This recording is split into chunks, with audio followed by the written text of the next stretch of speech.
Hello. Hello. का हो बड़ा सवेर में फोन कर दिलू, आज का बात है? नींद ना लगत है का तोरे? हम कई दिन से सोचत रहनी है कि तोके हम फोन करी, हाँ लेकिन कामे से हमके फुर्सत ना मिलत रहा, यही से फोन ना कर पौनी। लेकिन आज एकदम तय कैले रहनी है रतिये से हाँ। कि आज बिना बतियौले हम मानव इतना काम तो के हो गए घरी? बहुत काम हो। अपने माई के समझा दा, अपने बाबू के। अरे हमार माई बाबू का करत हो तो यार? इतना काम करावत बड़ा लोग, हाँ इतना काम करावत बड़ा कि हमारा हालत खराब बा। खैले पीले के कौनो ठिकाना ना है। अच्छा हमारी बात सुना। सुनावा।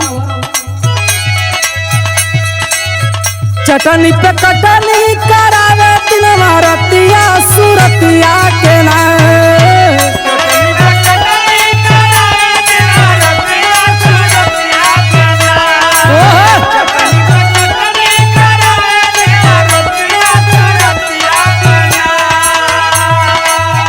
चटनी पे कटनी करावे दिनवा रतिया सुरतिया के ना। हाँ सुरतिया के ना, हमार बिगड़ल हालतिया सुरतिया के ना। सुनत बड़ा ना? हाँ हाँ सुनत। अपने माई के एकदम समझाता। देखा बोला। चरिया दिन का काम है, 4 दिन का खेती है, कल लेबू तो बढ़िया बा। सबसे बड़ी बात अपने माई के एकदम समझाता। दिन भर बकर बकर कपारे पे करेली। सुना हमार बात। अरे हमार माई बाबू में कौन कमी है?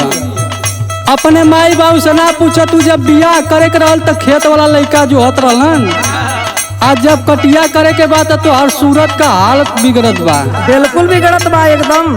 हमारे एगो बात सुना। बोला बोला जल्दी बोला। का होला बाबू का होली महतरिया, तू जनबू ना हो। समझो तू ना? हाँ हाँ बिल्कुल समझो तुम।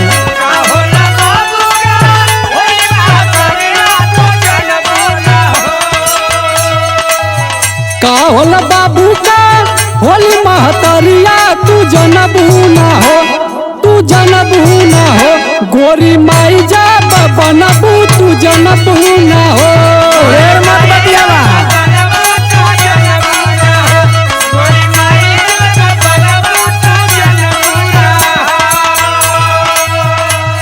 एक बात हम तुझसे बताई, हाँ तोहर माई इतना खराब है कि हमके तो गाड़ी देवे करनी है। सुना का कहानी। सुनावा।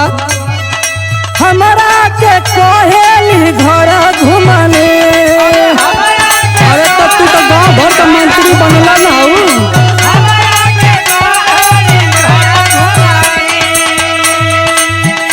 हमरा माई के कोहेली है भिखा मंगले। अपने माई के समझा दिया बढ़िया से।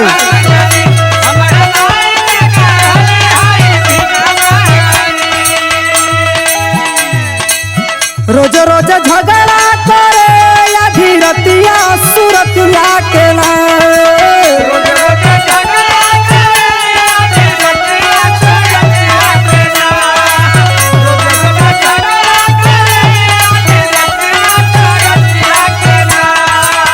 रोज रोज झगड़ा करे या धीरतिया सुरतिया के ना।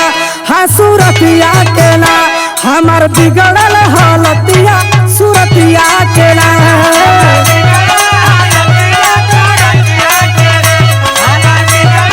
हमरा अपने भैया के बोला के अपने घरे जाएगी, जान ले।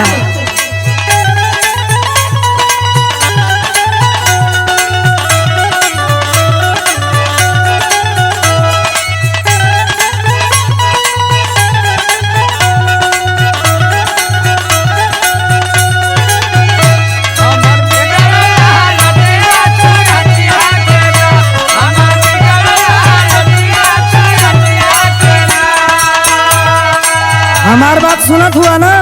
तो हर बात सुनत है और समझत भी है। ये हमारे माई बाबू में झगड़ा लगा के सोचा तू या तो नैहर चल जाई या तो हमारे पजरे आ जाई।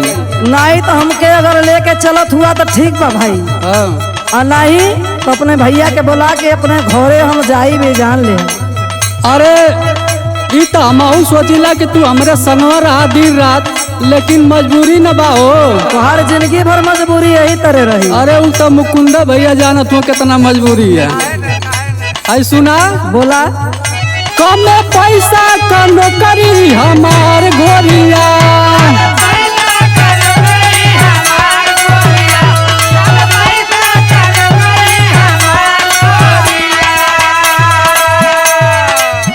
तो के चाहेला बहुत सिंगार गोरिया। झूठ बोले ना। हाँ यो सही है।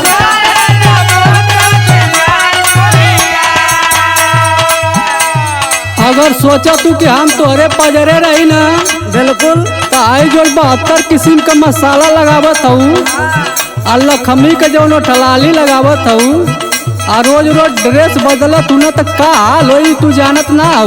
नहीं तो हम के ले चला हमें कम दे। सुना हमार बात। बोला रहब जब पजरवा तू एक गो सड़िया का चरबू ना हो।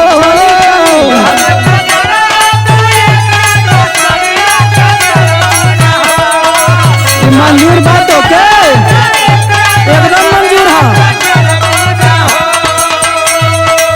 रहब जब पजरवा तू एक गो सड़िया का चरबू ना हो, तू का चरबू ना हो। गोरी माई जा बनबू तू जनबू ना हो।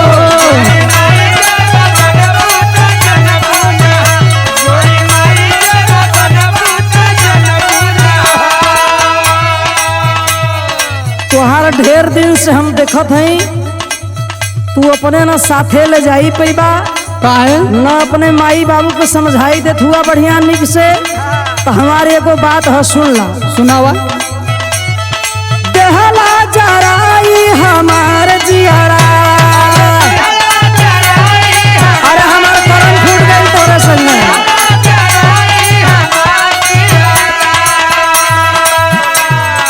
बात सुन के फाटे हमार हियारा।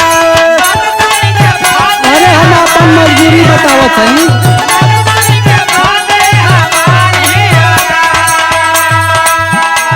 हाय एगो बात सुना हमार। का हो कविता के उमे समान न बतिया सुरतिया के ना।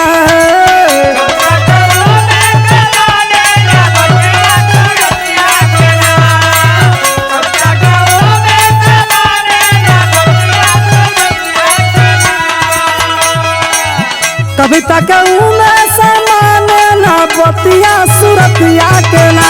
हो सुरतिया के ना, हमार बिगड़ल हालतिया सुरतिया के ना।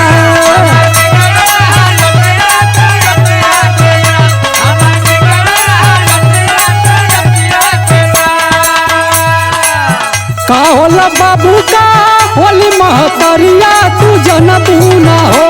गोरी माई जा बनबू तू जनबू ना हो।